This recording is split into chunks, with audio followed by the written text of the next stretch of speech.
लीजिए बैखरी जी को, श्याम सुंदर जी। ओम सदाशिव समारंभां शंकराचार्य मध्यमाम् अस्मदाचार्य पर्यन्तां वंदे गुरु परंपराम्। वाक्यकारं वररुचिं भाष्यकारं पतंजलिं पाणिनिं सूत्रकारं च प्रणतोऽस्मि मुनित्रयम्। मित्राणि सर्वेभ्यो नमो नमः। मित्रों, आज हम अजंत स्त्रीलिंग में इकारांतों में, ह्रस्वीकारांतों में मति शब्द को पढ़ेंगे। और जो अजंतों में स्त्री लिंग हैं ह्रस्वीकारांत, उनमें कभी कभार मैं आपको कुछ शब्दों की लिस्ट दिखाऊंगा। लोगों को बहुधा उनमें पुल्लिंग की भ्रांति हो जाती है कि कहीं ये शब्द पुल्लिंग तो नहीं है, तो उनकी लिस्ट का भी अवलोकन आज हम करेंगे। और आपकी लघु सिद्धांत कौमुदी के मूल में क्या लिखा है वो आज हम पढ़ेंगे। और आज इस जो अभी मति शब्द के जो रूप बनाएंगे उसमें दो चीजें बहुत विशेष खास रहने वाली हैं। एक तो नदी संज्ञा और दूसरी घी संज्ञा।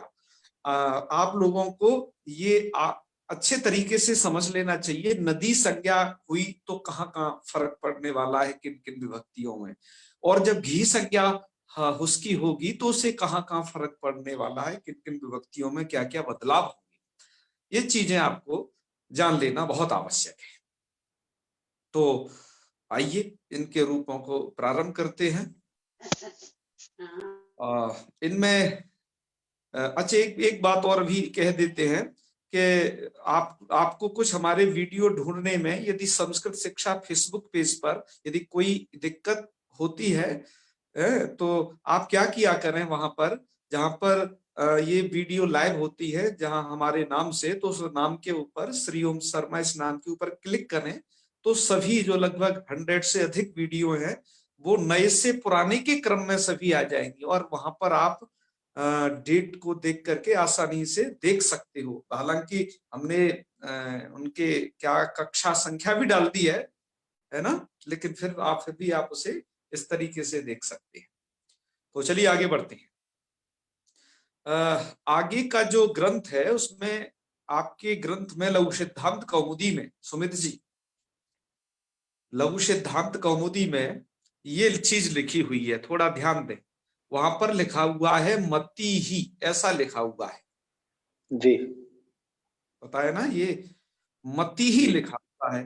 तो बहुत सारे लोगों को क्या भ्रम होता है वो भ्रम सुन लीजिए। मति ही देख करके, इस शब्द को ऐसा देख करके भ्रम होता है कि अरे ये तो रूप गलत सा लग रहा है, क्योंकि मति शब्द यदि ह्रस्व इकारांत है तब तो उसको क्या होना चाहिए। देखो मति शब्द ह्रस्व इकारांत है, रुत्व विसर्ग करेंगे तो सूखा रूप तो मति ही बनेगा। ध्यान दीजिए यहां पर क्या भ्रम है लघु सिद्धांत कौमुदी में। ठीक है, लघु सिद्धांत कौमुदी में भ्रम नहीं है, हम लोगों को भ्रम है उसे पढ़ने में दर्शन। ठीक है, तो उसे वो समझते हैं कि जी ये ऐसा लग रहा है कि दीर्घिकारांत है, तो उनके लिए बात बताएं कि नहीं, ऐसा नहीं है। ये जो यहाँ मति ही जो लिखा हुआ है वो सस विभक्ति का रूप लिखा हुआ है। हमने बहुत सारे संस्करणों में देखा मित्रों, जैसे गीता प्रेस का संस्करण, भीमसेन शास्त्री की व्याख्या वाला भैमी व्याख्या का संस्करण, और खेमराज श्रीदास का संस्करण, और भी बहुत सारे तमाम संस्करणों में देखा दीर्घिकारांत ही इस प्रकार से लिखा हुआ है। ठीक है, और सिद्धांत कौमुदी को देखने पर तो ये बात बिल्कुल स्पष्ट हो जाती है कि जो लघु सिद्धांत कौमुदीकार ने लिखा है वो दीर्घिकारांत ही लिखा है इसी तरीके से, है ना, अर्थात वो सस विभक्ति का रूप लिखा है। पर बहुत सारे संस्करणों में हमने देखा उन्होंने उसको ह्रस्वीकारांत मति ही ऐसा भी लिखा है। हालांकि ऐसा लिखना गलत नहीं है ह्रस्वीकारांत वालों का भी। बात बस ये है कि जहां पर यदि आपको दीर्घिकारांत मिल रहा है तो वहां पर आप थोड़ा सा अपनी तरफ से कुछ ऊहा कर ले। क्या कर ले कि स्त्रीत्वान्नत्वम, अर्थात यहां तो स्त्रीलिंग है ना, स्त्रीलिंग होने से नत्वम अर्थात तस्मात् छसो नपुंसी सूत्र द्वारा ये द्वितीया का बहुवचन है, ये सस, यहाँ पर नत्व तो नहीं होगा, वही रूप यहाँ दर्शा रखा है। बात आ रही समझ में श्याम सुंदर जी? जी, इतनी चीज और एक्स्ट्रा जोड़ देनी चाहिए, तो उसे हमने नीले कलर में लिख दिया है। इसे आप लोग इसे अच्छे से समझ पाए, ठीक है। तो उनको तो इतनी बात और एक्स्ट्रा जोड़नी है। जिनके यहाँ पर जो ऐसा लिखते हैं, ऐसा मति ही ह्रस्वीकारांत लिखते हैं, तो उनको तो कोई दिक्कत नहीं, उनका तो ये प्रथमा विभक्ति का रूप है इधर, उनके लिए कोई विशेष व्याख्यान की बिल्कुल जरूरत ही नहीं। पर वास्तविकता क्या है, ग्रंथ का हृदय क्या कहता है? ग्रंथ का हृदय ये कहता है कि उससे दीर्घ ईकारांत होना ही ठीक है, क्योंकि सिद्धांत कौमुदी में वैसा ही है, वहां पंक्ति सहित दिया हुआ है वो, इसलिए और स्पष्ट। और हमें यही मतलब सस विभक्ति में ही कुछ दर्शाना चाहते हैं। अब यहाँ क्या दर्शाएंगे, यहाँ तो कोई काम ही नहीं है ज्यादा। तो लघु सिद्धांत कौमुदी के मूल में वो चीजें दर्शाई जाती हैं जिन रूपों में कोई विशेष कार्य है, जहां कोई विशेषता ही नहीं उसे क्या दर्शाना। और हाँ, इस सस विभक्ति के रूप में विशेषता है क्या पुरुष सवर्ण दीर्घ होने के बाद हमेशा तस्मात् छस्व नपुंसी लगता है। अब चूंकि स्त्रीलिंग चल रहा है तो वो नहीं लगेगा। इस बात को स्मरण कराने के लिए उन्होंने इस रूप को यहाँ लिखा है। बात क्लियर हो गई ना जी। चलिए, हाँ हाँ, तो इस प्रकार का आपको प्रतियों में पाठ मिले तो सावधान हो जाएं कि वो कहाँ का रूप है, ठीक है। बहुत सारे लोग तो उसे काट के ह्रस्वीकारांत करवा देते हैं, तो ऐसा नहीं करना है। दीर्घ वाला ज्यादा सही है ना। हाँ हाँ, चलो आगे बढ़ते हैं। तो मति शब्द के रूप है, तो चलिए प्रारंभ करते हैं। तो सु में बना लेना प्रथमा में मति ही। इधर आपने ये देखिए ह्रस्वीकारांत शब्द है ये मति शब्द, तो इसलिए आपने सूत्र पढ़ा था शेषोभ्य सकी, वो सूत्र ह्रस्वीकारांत ह्रस्वकारांत जो होते थे उनकी क्या करता था, घी संज्ञा करता था। वो सूत्र ये नहीं कहता कि उसे स्त्रीलिंग चाहिए या पुल्लिंग चाहिए, उसको तो बस क्या चाहिए, ह्रस्वीकारांत तो या ह्रस्वकारांत, कि उसे क्या करनी, घी संज्ञा करनी। तो घी संज्ञा कर, घी संज्ञा करेगा तो घी संज्ञा प्रयुक्त तो जो कार्य हैं वो सभी आके यहाँ पर। तो इसका एक पक्ष तो पूरा का पूरा लगभग हरि की तरह ही बनेगा जहां घी संज्ञा है। बाकी कुछ और चीजें यहाँ पर एक्स्ट्रा हो जाएगी, उनको अभी आपको बस बताने वाली हैं। ध्यान से सुनिए इनके, इसमें बस ध्यान रखना है आपको। यहाँ की जो टोटल प्रक्रिया है वो आप जानते हो, ठीक है ना, सभी प्रक्रिया, क्योंकि घी संज्ञा प्रयुक्त कार्य आप जानते हो और नदी संज्ञा प्रयुक्त कार्य आप जानते हो। घी संज्ञा प्रयुक्त कार्य आपने हरि शब्द पर देखे और नदी संज्ञा प्रयुक्त कार्य आपने बहुत श्रेयसी शब्द पर देखे, सब पुल्लिंग में देख चुके, उस प्रक्रिया को समझ चुके हो। यहां पर तो बस इतना है कि घी संज्ञा कहाँ है, नदी संज्ञा कहाँ है, उनके कार्य क्या क्या है, ठीक है जी। तो फिर भी हमने आपको स्मरणार्थ कुछ लिख रखा है, जैसे मति ही के बाद मति आया, यहाँ पर क्या कर देना, पुरुष वृद्धि कर लेना, ठीक है ना, तो मति बन जाएगा। यहाँ पर क्या करना, गुण कर देना। आपको वहां एक सूत्र पढ़े थे, जसी च रस्वांतन को गुण होता है जिसके परे रहे, ही चले, रस्वांत ही है अब तो ये, है ना। वो सूत्र ऐसे थे जैसे जसीचा, वैसे मैंने अभी आपको स्मरण दिलाया, जो कि ये नहीं कहते कि मैं स्त्रीलिंग में लगूंगा, स्त्रीलिंग के लिए शब्द नहीं कहते थे। वो तो बस ह्रस्वांतंग चाहिए, चाहे वो पुल्लिंग में हो, चाहे स्त्रीलिंग में हो, और चाहे आगे नपुंसक लिंग में हो, बराबर रूप तरीके से प्रवृत्त होगा वो तो, ठीक है। तो चलिए, तो अब क्या हो जाएगा, मति ही मति मतयः। यहाँ पर मतयः में क्या करना है, मति जस अस, जस का बचेगा अस, मति अस, गुण कर लेना, तो मते अस, अयादेश कर लेना, मतयस सकार गुरुत्व विसर्ग मतया। मुझे लगता है कि आप इसे बहुत अच्छे से समझ गए होंगे कैसे मतया बनेगा, जैसे आपने हरया बनाया, गुण अयादेश करके, ठीक है, परेशानी नहीं होनी चाहिए। अच्छा, अब आ जाइए संबोधनम में। संबोधनम में आपको क्या करना है, आपने एक सूत्र पढ़ा था, रस्व से गुणा, रस्वांतंक को गुण होता है, संबुद्ध अर्थात संबुद्धि के परे रहती, केवल वो संबुद्धि में ही रखता था, बस आप उसे गुण कर दीजिए। जब आप गुण कर देंगे तो हे मते स ऐसा बनेगा, और सकार का क्या करना, एंग ह्रस्वात संबुद्धे करके उस सकार का लोप कर लेना, तो हे मते बन जाए। इसके बाद क्या करिए, इसके बाद आप आ जाइए यहाँ पर, जैसे ऊपर बनाया अऊ में वैसे यहां बना देना, हे मती। ऊपर बनाया मतय, यहाँ भी बना देना हे मतय, कुछ भी नहीं करना है, जस्ट कॉपी पेस्ट करना है। चलिए आगे द्वितीय में क्या है, मति आ गया, अमी पूर्वा बाधक है, प्रथम पुरुष सवर्णा का, तब होता है मतिम।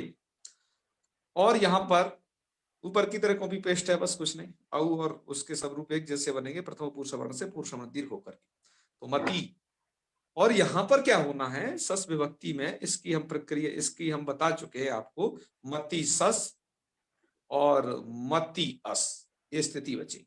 अब यहाँ पर क्या है, यहाँ पर पूर्व सवर्ण दीर्घ हो जाएगा है। जसीचा तो लगना नहीं है, क्योंकि वो जसीचा द्वारा गुण है, वो तो जस विभक्ति में ही होता है। तो यहाँ पर क्या कर लेना, प्रथमो पूर्व सवर्ण लगा देना। मुझे एक ग्रीन कलर यहाँ पर भी कर देना चाहिए था, ठीक है ना। हाँ, आप यहाँ पर भी क्या समझ लें कि इस सब जगह क्या है, ये ग्रीन कलर का एरिया है, ठीक है। हाँ हाँ, तो जिससे कि ये क्या है, पूर्व सवर्ण का सब कार्य एक सहित एक साथ आपको दृष्टिगोचर हो जाएगा। तो चलिए, तो यहाँ पर भी प्रथम पूर्व सवर्ण से पूर्व सवर्ण दीर्घ कर लिया आपने, और वो पूर्व पर के स्थान पर होता है, तो मतीस और सकार को ऋत्व विसर्ग हो जाएगा। तो सा को ना नहीं होगा, क्योंकि वो पुल्लिंग में ही होता है, स्त्रीलिंग में नहीं होता है। इतनी बात समझ गए। चलिए, अच्छा, मैं आपको अब चूंकि इसकी घी संज्ञा होती है, तो एक स्लाइड पहले दिखा देता हूं कि जिससे आपको पता चल जाए कि घी संज्ञा प्रयुक्त कार्य कौन कौन से हैं और वो होते कहाँ कहाँ हैं। तो इसके लिए हमने एक इस स्लाइड को थोड़ा सा तैयार किया है, और आप भी इस बात को बखूबी जानते हैं कि घी संज्ञा प्रयुक्त कार्य कौन कौन से होते हैं। तो घी संज्ञा के जो कार्य होते हैं वो एक तो टा विभक्ति में होता है, ठीक है। आंगुना स्त्रीयाम से टाकुना होता है, पर वो कार्य स्त्रीलिंग में नहीं होता है, ध्यान रखना। अब आपका चूंकि स्त्रीलिंग ही चल रहा है ना, तो बस ये वाला जो कार्य है, ये फर्स्ट तृतीया विभक्ति वाला, ये वाला कार्य मत यहाँ करना। यही घी संज्ञा प्रयुक्त कार्य है। और कौन कौन से हैं, घेर ङिति, जो भी ङित विभक्तियां हैं उनको गुण होता है, क्यों जी, यही तो है ना, घेर ङिति घी संज्ञा प्रयुक्त, घी संज्ञा कह के लगता। तो यहाँ गुण हो जाएगा, यहाँ हो जाएगा, यहाँ हो जाएगा। और नीचे क्या होता है, वहां के लिए एक सूत्र है, आपने उसको देख ही रहे हो, अच्छा घी क्या कर लेना है उससे, घी संज्ञक को आकार कर देना, होंगे राउत, और घी को औ कर देना, ये दो काम होते हैं, ठीक है। तो इतने जो कार्य हैं, इतने जो कार्य हैं वो घी संज्ञा के कार्य हैं। मित्रों, हमने नदी संज्ञा की ऐसी स्लाइड नहीं बना पाई है कि नदी संज्ञा के भी ऐसे ही कार्य होते हैं। तो आप ये करना कि आण नद्या इत्यादि उन सूत्रों को, आण नद्या अटस्य अम्बार्थ नद्यो हिरस्व, उनको देख करके एक बार है नदी संज्ञा प्रयुक्त कार्यों को भी संकलन करके इस प्रकार का एक हमें बना करके भेजना, हाथ से ही भेज देना, जैसे मनीष निर्मल जी बनाते हैं।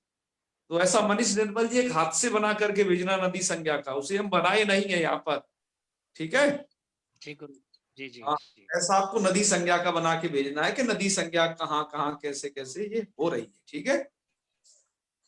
तो चलिए, अब नदी संज्ञा प्रयुक्त कार्य, वैसे मैं आपको अभी बता ही देता हूँ, घी संज्ञा प्रयुक्त आप कार्य समझ गए हो कि घी संज्ञा प्रयुक्त कार्य कहाँ होते हैं और कैसे होते हैं। तो हम चल रहे थे तृतीया विभक्ति में, ठीक है जी। तृतीया विभक्ति में मैंने आपको बताया कि घी संज्ञा प्रयुक्त कार्य, यहाँ चूंकि स्त्रीलिंग चल रहा है, तो आंगुना स्त्रियाम यहाँ पर प्रवृत्त नहीं होगा। क्या बात आई समझ में, आंगुना स्त्रियाम यहाँ नहीं लगेगा।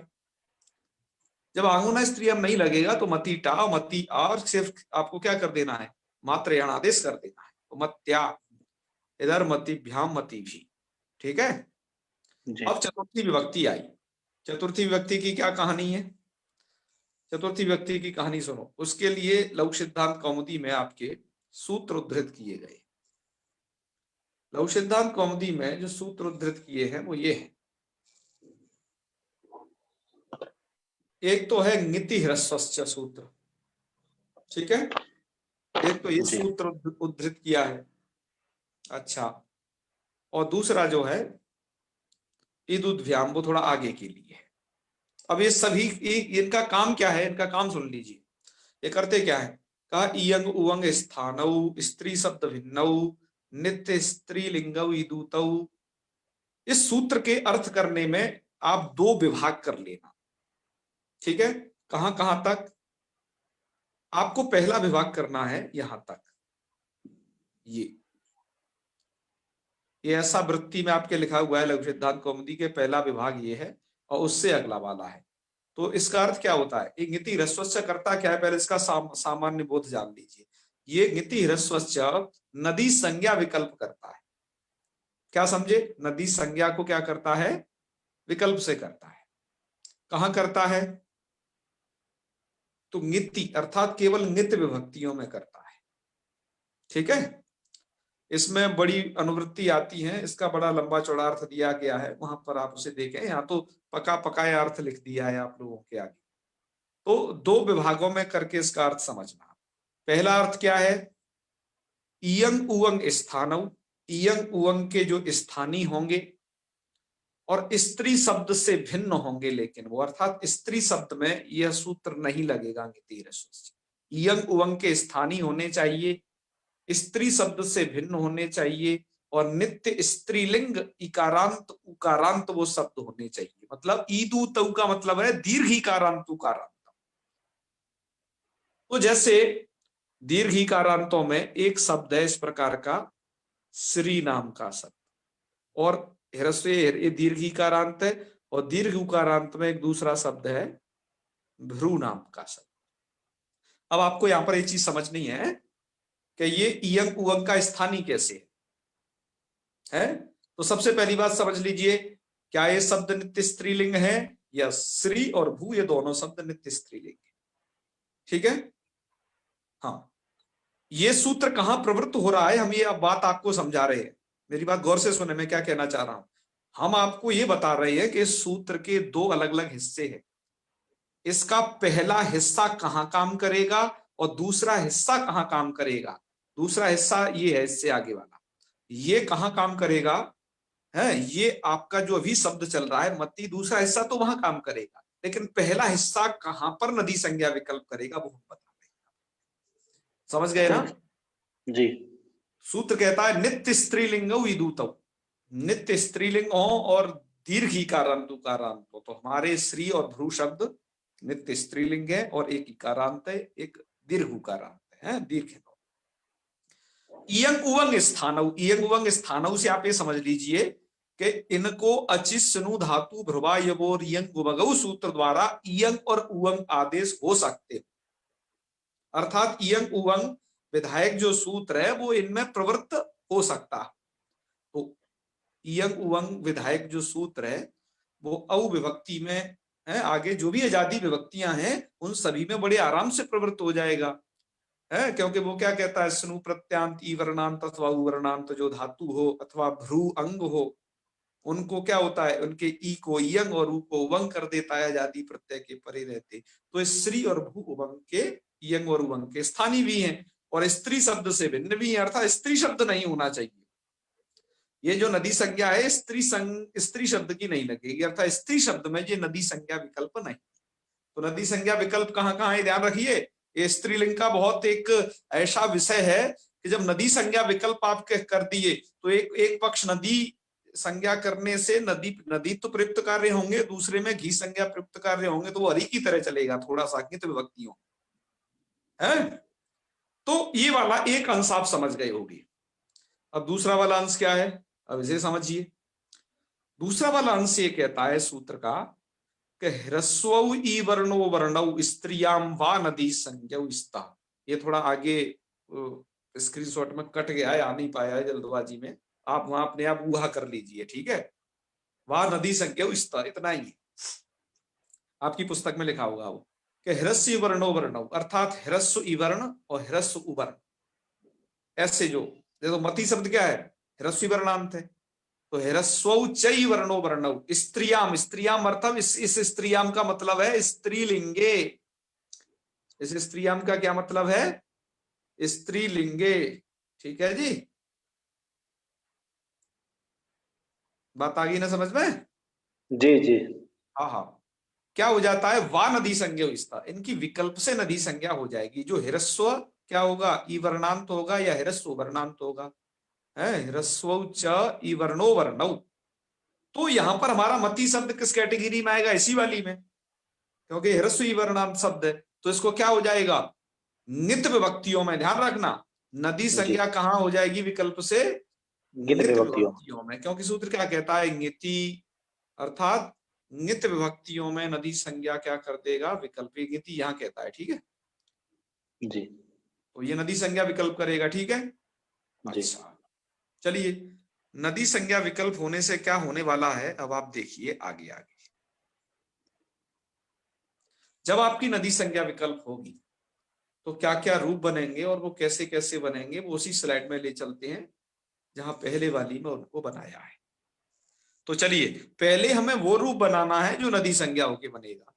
दूसरा वो बनाना है जब नदी संज्ञा नहीं होगी तो इसकी ऑलरेडी घी संज्ञा तो है ही, क्योंकि मति शब्द ह्रस्वी का अंत से सुख सकी के कारण, ठीक है। जी जैसे कि आपको पता हो, नदी संज्ञा का नियम दीर्घ ईकारांत और दीर्घ उकारांत शब्दों के लिए है। अर्थात जो दीर्घ ईकारांत दीर्घ उकारांत नित्य स्त्रीलिंग वाची शब्द होते थे, यु स्त्रियाख्य नदी द्वारा उनकी नदी संज्ञा हुआ करती थी। लेकिन स्त्रीलिंग के इतिहास में पहली बार क्या हो रहा है, नीति ह्रस्वस्य के कारण ये नदी संज्ञा ह्रस्वीकारांत तो ह्रस्वकारांतों में विकल्प हो जाएगी। कहां, केवल स्त्रीलिंग में ही होगी, समझना ये इस प्रकरण में। जी जब भी कोई शब्द आपको देखे वो ह्रस्वीकारांत ह्रस्वकारांत और वो स्त्रीलिंग भी है, तो आप सावधान हो जाइए, उसके नित विभक्तियों में अब जो रूप है वो डबल डबल बनने वाले हैं। एक तो नदी संज्ञा करके और दूसरे जो है घी संज्ञा कर। तो नदी संज्ञा करके क्या रूप बनेगा, उधर हमने ये सिद्ध किया हुआ है कि जैसे मती ए, ठीक है। नदी संज्ञा पर होता क्या क्या आप समझ लिए। मैं आपको शायद नदी संज्ञा के पहले कुछ कार्य बता देता हूं। ये नदी संज्ञा तो चूंकि और भी बहुत जगह मतलब और भी इधर उधर होगी, लेकिन ये ङितों में विकल्प है, तो यहीं आ जाइए ङितों में। ङितों में क्या काम होता है, एक आपने सूत्र पढ़ा होगा, आण नद्यः, जी नद्यंत से परे ङित वचनों को आट होता था। हालांकि नदी संज्ञा का तो वहां पर भी फर्क पड़ता है संबोधन में, जी पर यहां तो संबोधन में विकल्प नहीं है यहां पर। क्योंकि यदि संबोधन में कौन है, अंबार्थ नद्यो ह्रस्व है, अंबार्थ अर्थक को वो और नदी नद्यंत को ह्रस्व करता है। जी तो संबोधन में यहाँ कोई फर्क नहीं दिखाई देगा, क्योंकि ये तो ङितों में ही विकल्प है, और जगह तो इसकी नदी संज्ञा है ही नहीं, और जगह तो घी संज्ञा बैठी हुई है, और जगह तो घी संज्ञा वाले काम करने हैं। केवल ङित विभक्तियों में क्या काम करना, जो आपको ङित विभक्तियां ये येलो कलर से दिखाई दे रही है, ये नसी नस और गी, आपको एक बार नदी संज्ञा करनी है। तो जब आपने नदी संज्ञा की तो क्या स्थिति बनेगी, मती ए, ङे का ए है, ध्यान रखना। जी उसके बाद आप आठ करेंगे तो मती आ ए, आठ उधरी तो बैठेगा। आप उस प्रक्रिया को बहुत श्रेष्ठ में जाना है। जी उसके बाद आठ से अच परे रहते वृद्धि होती है, तो आ से ए परे रहते उसको वृद्धि हो जाएगी, एक आदेश हो जाएगा तो आई हो जाएगी वो वृद्धि। तो मती आई, अब आपको ऋणादेश कर देना है, तो रूप बन जाएगा क्या, मत्यई, ये वाला रूप चतुर्थी। और दूसरे में क्या करना है, मती ए स्थिति है, ये तो आएगा ही। और यहां पर आपको क्या करना है, अब यहाँ घी संज्ञा है, नदी संज्ञा तो का काम एक बार कर दिया, अब एक बार नदी संज्ञा नहीं होगी तो घी संज्ञा तो ऑलरेडी है ही मती शब्द की, क्योंकि ह्रस्वी का अंत है जी हरि शब्द की तरह। जी तो जैसे आपने हरि का क्या बनाया था, हरय बनाया था ना, ऐसी जी मती का क्या बनना है, मती ए। अब घेरनीति करके गुण करिए, मत जी घी संज्ञक को गुण होता है तो मती के ई को गुण हो जाएगा, तो मते ए।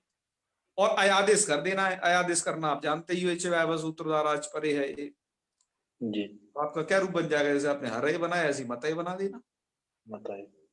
मत ये। तो ये दो रूप समझ गए होगे, मत्यई मतये, मतिभ्याम मतिभ्या। पंचमी में क्या है, पंचमी में है मत्या मतेहे। क्या क्या रूप है, मत्याह मते है।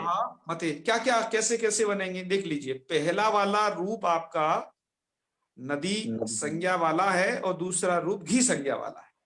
केवल ङितों में यहां पर ध्यान रखना है नदी संज्ञा का और घी संज्ञा का है। तो जी आपने बनाया मती अस, नसी अस लाइए, दोनों का सही बचेगा है। जी उसके बाद आपने आठ किया, वो तो करना ही पड़ेगा, ङितों में सब जगह आठ होता है। तो मती आस, सवर्ण दीर्घ की बजाय यहाँ वो करिए आटस्च वृद्धि है, वो ज्यादा जी न्यायी है। आटस्च जी से वृद्धि कर दी तो वृद्धि भी आ ही होगी, जो कि सवर्ण दीर्घ होता है। तो आ हुई तो मती आस है, वो भी जी वृद्धि जो होती है वो पूर्व पर के स्थान पर होती है। तो मति आस यणादेश कर देना, मत्यास सकार को रुत्व विसर्ग कर देना, मत्याह।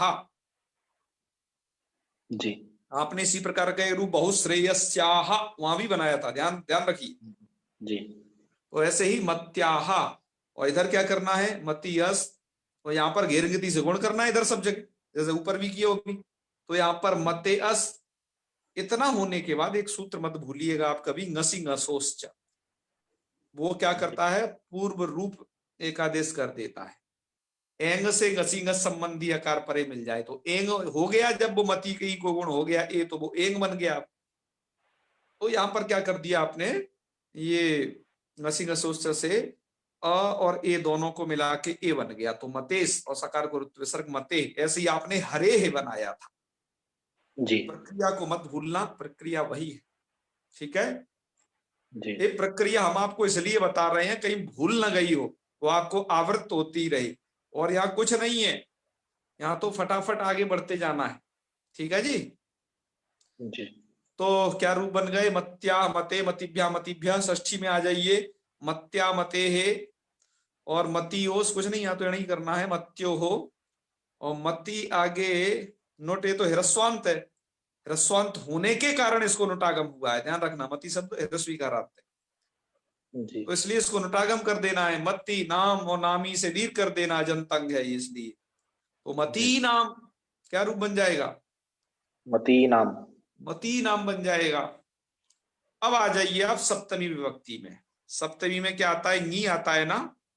जी तो सप्तमी में एक तो आपको गेरा नद्याम्निभ्या की प्रवृत्ति करानी है, जी जब आपने नदी संज्ञा कर ली है, और दूसरे में क्या करना है, अच्छा जी ये मतऊ करके घी संज्ञा प्रयुक्त कार्य करने हैं, लेकिन मत्याम के बनाने में कुछ दिक्कतें हैं,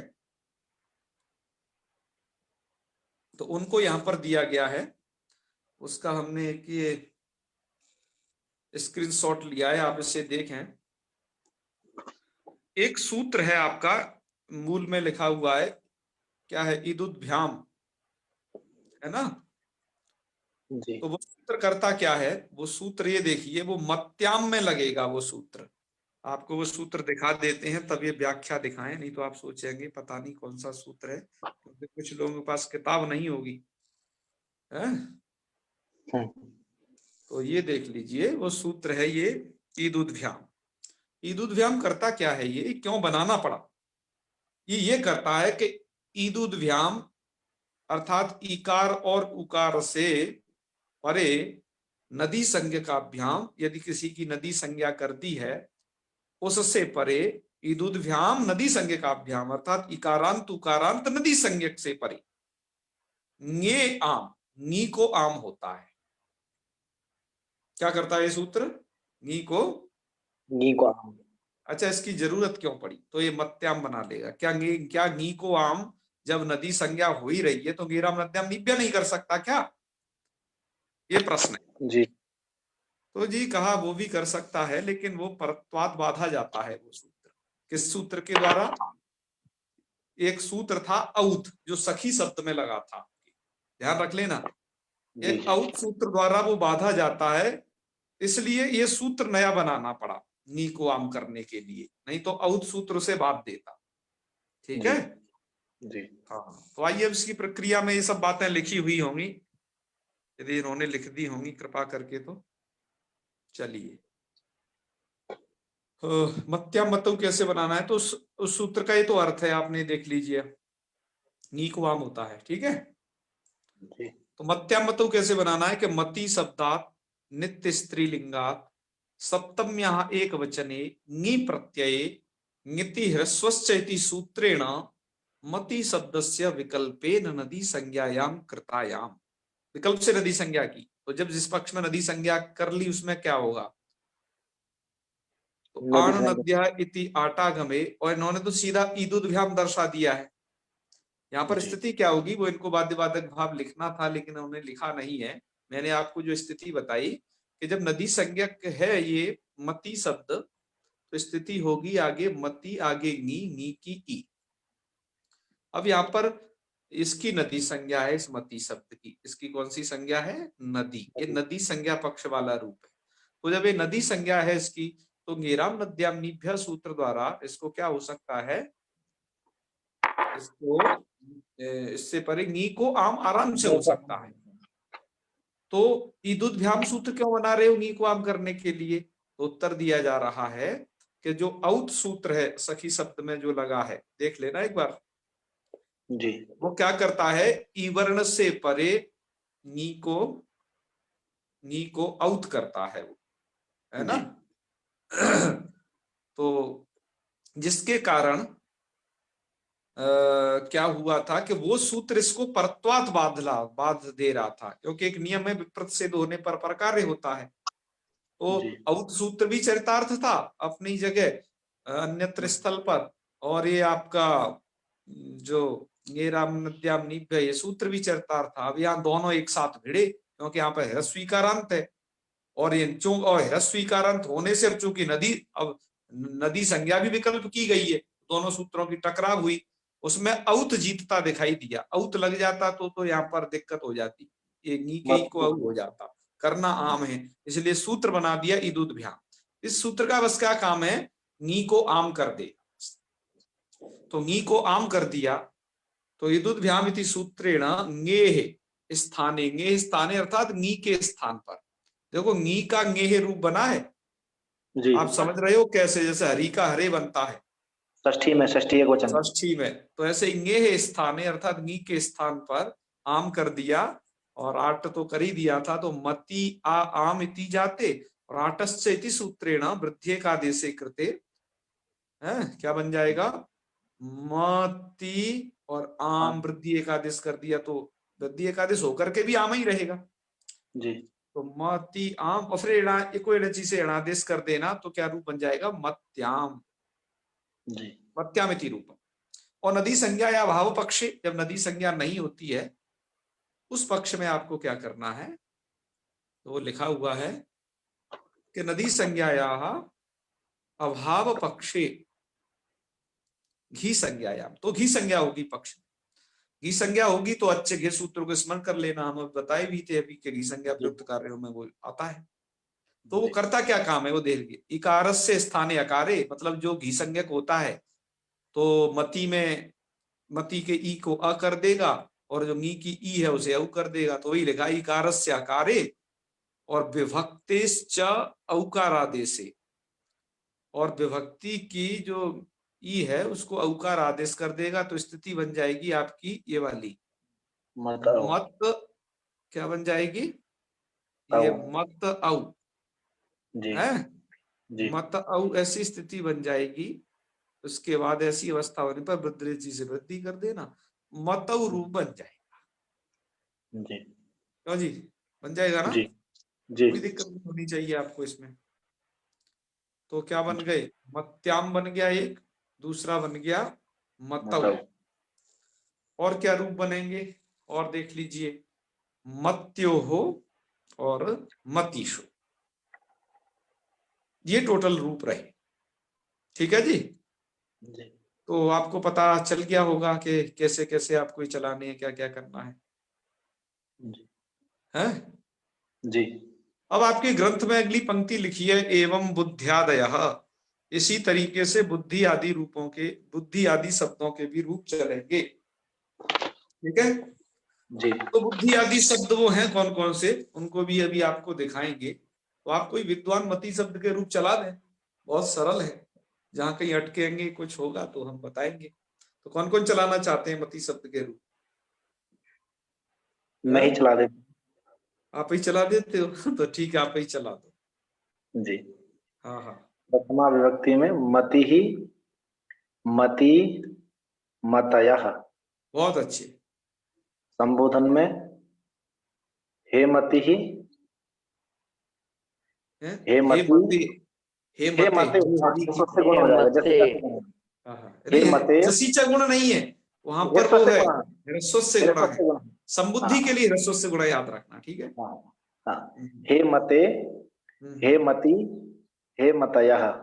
बहुत अच्छे।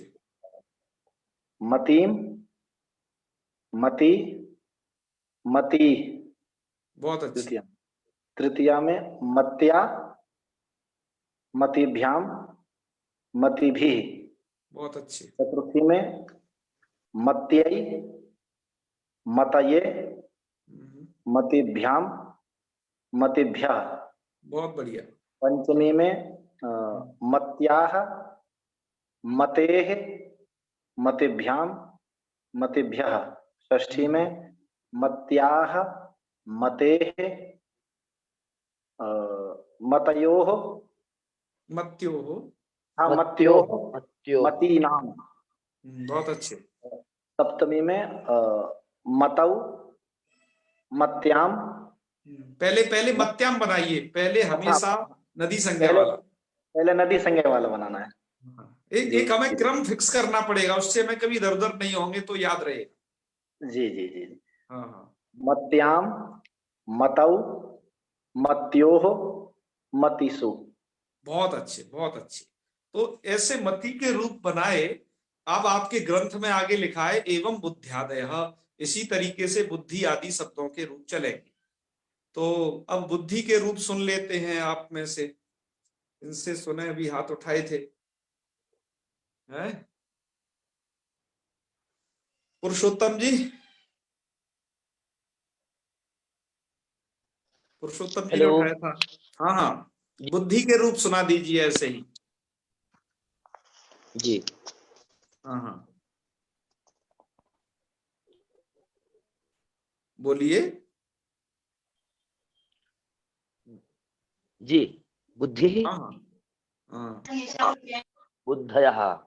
हाँ हाँ। हे अरे, बुद्धे आप क्या नेटवर्क हे पर परेशानी रहती है? बुद्धि। हाँ हेलो। हाँ हेलो। हाँ, सावधानी पूर्वक बोलिए, आप क्या थोड़ा नेटवर्क परेशानी हो रही है।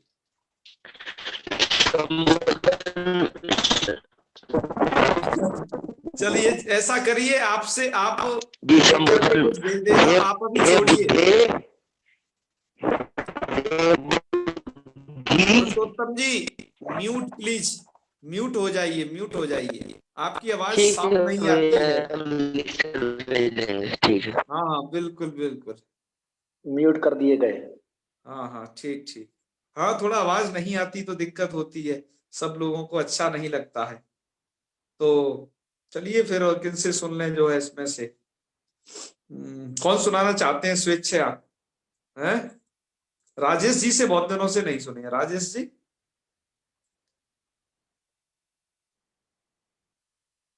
हाँ, राजेश जी सुनाएंगे।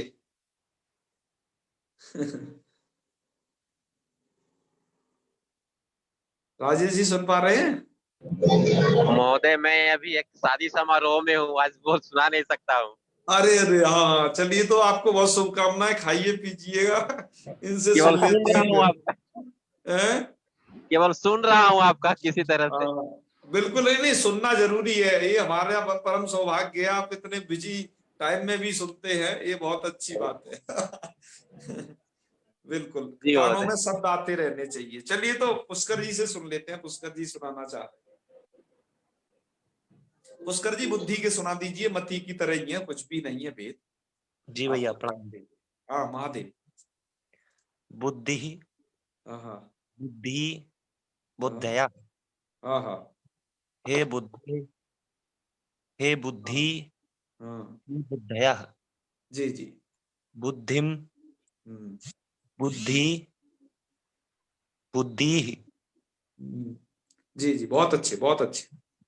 अब देखिए, लोग सस के रूप में फंसते हैं, हम आपको पहले ही बताएं, क्योंकि यहां बनेगा बुद्धि ही, सस विभक्ति का रूप, तो इसमें सावधान रहें। बहुत सारे लोग बुद्धिहीन कर जाएं, कुछ टोन में टोन मिला जाए, पुरानी वाली हरीन की तरह बुद्धिहीन, नहीं नहीं, ऐसा नहीं करना है। आप उन कार्यों को जानते हो, स्त्रीलिंग है ये शब्द, है ना? हाँ हाँ, चलिए सुनाइए, आगे सुनाइए। बुद्धया हैं? बुद्धि नहीं नहीं, क्या टा टा विभक्ति का रूप हमें एक बार बताइए। बुद्धया बुद्ध्या। बुद्धया हाँ बुद्धिभ्याम हाँ बुद्धि हाँ हाँ बुद्ध्यै हाँ बुद्धये हाँ बुद्धिभ्याम हाँ बुद्धिभ्यः। हाँ हाँ। बुद्धयाः हम्म बुद्धे हम्म बुद्धिभ्यां हम्म बुद्धिभ्यः बहुत अच्छे, बहुत अच्छे। बुद्धयाः हम्म बुद्धे हाँ बुद्धयोः हाँ बुद्धीनां हाँ हाँ बुद्ध्यां हाँ बुद्धौ हाँ बहुत अच्छे। बुद्धयोः बुद्धियो हो बुद्धि बुद्धिषु, बहुत अच्छे, बहुत अच्छे भाई, बहुत अच्छे, गजब गजब। तो ये बुद्धि शब्द के रूप प्रायः सब जगह आते ही हैं। पाणिनि शिक्षा में आता है आत्मा बुद्धिया समेत अर्थान मने मनोयुक्ते विवक्षया, बुद्धि की तृतीया का आता है ऊपरी ऊपरी बुद्धि नाम चरंती ईश्वर बुद्धया। तो बुद्धि नाम ऐसे मतलब बहुत जगह प्रयोग होता है ये सब। हम कुछ ही कारण शब्दों की लिस्ट और देख लें। मैंने कहा कि प्रायः अब इसमें भ्रम होता है लोगों को, ये लिस्ट उन्हें ढंग से देख लेनी चाहिए। भीमसेन शास्त्री जी ने बड़ा ही श्रम करके इसको संकलित किया हुआ है, तो इनको देख लेना चाहिए। इनके भी रूप ऐसे ही चलेंगे, जैसे अंगुली स्त्रीलिंग है। आप अब इनमें से छांट लेना रूप और लिख लिख करके हमें भेज देना है। हाँ, तो अंगुली, अवनी, आकृष्टि, अपकृति देख लीजिए। आकृति, आकृति शब्द देखिए स्त्रीलिंग है, ऐसे ही चलेगा, ध्यान रखना। आरती, आली कहते हैं पंक्ति को। तिथि देखो, तिथि तिथि तिथाया, तिथि तिथि तिथया, ऐसे ही भी चलेंगे, ठीक है। भुषुंडी बंदूक, भूति, दीधीति किरण, भूमि, भूमि के भी ऐसे ही चलेंगे, वो भी रश्मि का अंत है। भृति, भेरी, भ्रांति, धृति, इष्टि, यज्ञ को इष्टि भी कहते हैं, ठीक है। उक्ति, उक्ति वचन को कहते हैं, तो उक्ति के भी ऐसे ही रूप चलेंगे। आहति, आवृत्ति, आवृत्ति मतलब दोहराना, इसके भी ऐसे रूप चलेंगे। यष्टि के और मूर्ति के, देखो मूर्ति शब्द प्रतिमा का वाची है, तो ये मूर्ति के भी ऐसे ही चलेंगे। मूर्ति ही, मूर्ति, मूर्तया। और उधर केवल नित विभक्तियों में सावधान हो जाना, वहां आपको विकल्प करना है, एक बार नदी संज्ञा, एक बार की संज्ञा, ठीक है। और तो सब इजी है, और क्या है, कुछ भी नहीं। तो युवती, रजनी, रीति, रुचि, रूढ़ी, प्रत्याशक्ति, कंडूती, प्रशस्ति, हाँ। उजली, ख्याति, देखो ख्याति शब्द भी ऐसा ही है। गति कहते हैं ना, गति, गमनम जिसे कहते हैं, चाल।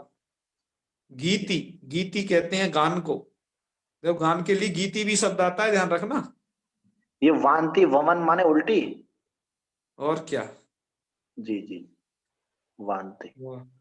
और ये बुद्धि तो आई गया। प्लुति, जिसे कहते हैं ना उछल के चलना, एक ये प्लुति शब्द है, उसके लिए ध्यान रखना है, उछल के चलना।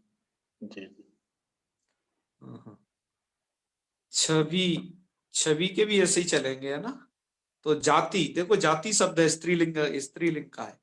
तति, तति कहते हैं विस्तार, ठीक है। तमी, अंधियारी, अंधेरी रात को। विशुद्धि, विरति, देख लेना ये शब्द स्त्रीलिंग है। मैं इसलिए ने आपको दिखा रहा हूं कि आपको शायद ये स्मरण रहे कि ये स्त्रीलिंग ऐसे ही चलते हैं, क्योंकि इतने ही आपको प्रयोग में आते हैं ज्यादा से ज्यादा, जिन्हें आप प्रयोग करते हो। बिहती, शांति, देखो शांति शब्द भी ऐसे ही चलेगा, ठीक है। सम्मति, सिद्धि, सिरोधि, सुक्ति, सूक्ति, स्तुति, स्तुति भी ऐसे ही चलेगा, है। तो चलो शांति के रूप चलवा देते हैं आप लोगों में से, फिर आज समापन करेंगे। आज थोड़ा सा लेट प्रारंभ किए थे, थोड़ा सा लेट भी हो गए, तो शांति के रूप चलवा देते हैं। कौन चलाएंगे आप में से, है? इनके यहाँ नेटवर्क ठीक है। मैं चलाऊं? वैष्णवी जी, अच्छा चलाइए, शांति ही के चलाइए, चलिए बहुत अच्छे। हाँ हाँ चलाइए, देवहु शांति। शांति, शांति, शांति ही, विसर्ग तो बोलिए, विसर्ग आपकी जिह्वा से उच्चारित नहीं हो रहे। शांति ही, शांति, शांतियः, हे शांति, शांतयः, हे शांति, हे शांति, हे शांते, हे शांते, गुण हे करना है। शांति, हाँ, हे शांतयः, बहुत अच्छे, शांति, बहुत अच्छे। शांति, शांति, शांति कर दिया। मैंने कही यही तो गलती नहीं करनी है, इसे हर कोई करता है।